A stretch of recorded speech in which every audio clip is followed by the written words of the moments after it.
નમસ્કાર ખેડૂત મિત્રો, ઓનલી ખેડૂત હેલ્પમાં તમારું સ્વાગત છે। આજે તારીખ 4 માર્ચ 2022।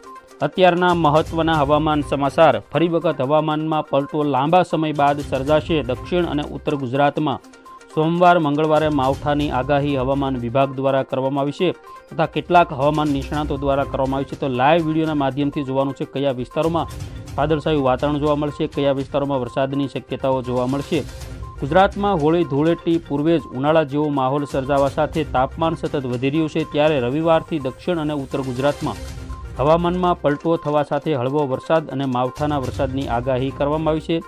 ગુજરાતના હવામાન વિભાગ દ્વારા રિપોર્ટમાં એવી આગાહી કરવામાં આવી છે કે 7 ને સોમવારે ડાંગ, તાપી તેમજ નર્મદા જેવા દક્ષિણ ગુજરાતના જિલ્લાઓમાં માવઠાની શક્યતા। રાજ્યના અન્ય તમામ ભાગોના જિલ્લાઓમાં વાતાવરણ સ્વચ્છ જ રહેશે।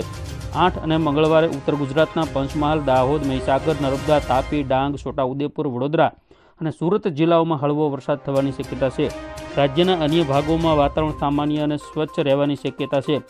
હવામાન વિભાગ દ્વારા કહેવામાં આવ્યું છે કે 48 કલાકમાં રાજ્યમાં તાપમાનમાં ફેરફાર થાય તેમ નથી। સોમવારથી બાકીના ભાગોમાં મહત્તમ તાપમાનમાં વધારો થવાની શક્યતા છે। તો મિત્રો, તમે લાઈવ વિડીયોના માધ્યમથી અહીં જોઈ રહ્યા છો કે અત્યારે આ રીતે જે એપ્લિકેશનની માધ્યમથી આપણે લાઈવ મેપમાં જોઈએ છીએ કે આ રીતે સિસ્ટમ આગળ વધી રહી છે અને આ તમામ ભાગોની અંદર અત્યારે વાદળછાયું વાતાવરણ તેમજ વરસાદી માહોલની શક્યતાઓ નહીવત જણાઈ રહી છે। પરંતુ હવામાન નિષ્ણાતો દ્વારા જણાવવામાં આવ્યું છે કે આગામી સમયમાં કેટલાક વિસ્તારોમાં હળવા વરસાદી ઝાપટા પડે, તો એટલા માટે આગાહીને અનુલક્ષીને ખેડૂતોએ પોતાની તકેદારીના પગલાં લેવા જણાવાયું છે।